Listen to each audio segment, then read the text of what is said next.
The critical approach. At the forefront, I'd like to ask all high IQ holders to leave the stage. I'm about to discuss something staggeringly basic. Reading books leads to storing a lot of knowledge. And I do mean storing and not understanding. The positive aspect of it is that all this knowledge isn't lost. It's just somewhere in the back of your mind. I'm going to start at the beginning of this revelation. Yesterday was a special day for me. What's interesting is that I didn't know about it until after 8 p.m. I was contacted by a very interesting individual who offered to help me make some money. Well, potentially a lot of money, at least for me. I'm talking about one project that could change my life dramatically, and then many more if the first one proves successful, and each of the same caliber as the first one. Clouds are no more my ceiling. I can't hit my head against anything. Potentially, of course. This one special interaction proved the law of attraction to be absolutely true. It was the crowning moment of a very positive day from my part. I actually spent, without any special conscious effort, the whole day staying happy, positive, hopeful, and very grateful for everything that's happened to me in my life. I really did. Amazing feeling. And it was immediately rewarded. Now, was it a reward? It all depends how you look at it. Do I have any more money in my pocket? Absolutely not. But nothing like that has ever happened to me. And yes, it was just a conversation. However, I can already see a big difference in the way I look at life. And that's key. Now let's get back to the books. I've read hundreds of them. I dare not say thousands, for I can't believe that number to be attainable in any man's life at this age. I'm 38.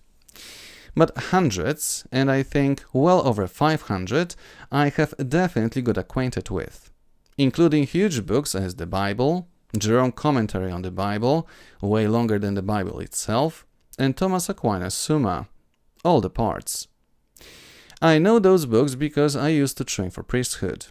Huge portion of the books I've read are Christianity related, and I do mean related, not necessarily recommended by the church. I've read numerous books on the occult, magic, free energy, modern society, the Venus Project, aliens, demons, spirituality, hollow earth, alien civilizations on and off Earth, reptilians, the Rothschilds, Bilderberg Group, NLP, and many, many more. What have I done with all this knowledge? Well, let me explain. Most of the time I ended those books saying, well, that actually makes sense. And today I started to question my critical approach. Is it as critical as I've led myself to think? Why do I agree with all those guys? Not completely, but I generally do. I mean, occasionally those guys, including St. Mark, Job, Watts, and Sitchin, go off the rails, and I can sometimes catch them doing that. But that doesn't happen too often. Now, there are some books I've only attempted to read. A good example of that would be Michael Talbot with his Holographic Universe. That book overwhelmed me. I wanted to understand this idea so much, it actually hurts that I'm incapable of that. I don't know if he is right. I don't know if he is wrong. I just didn't understand his book. And it makes me feel very sad. But it's proof that I'm incapable of understanding everything I read. How much of what I've read I don't know I didn't understand.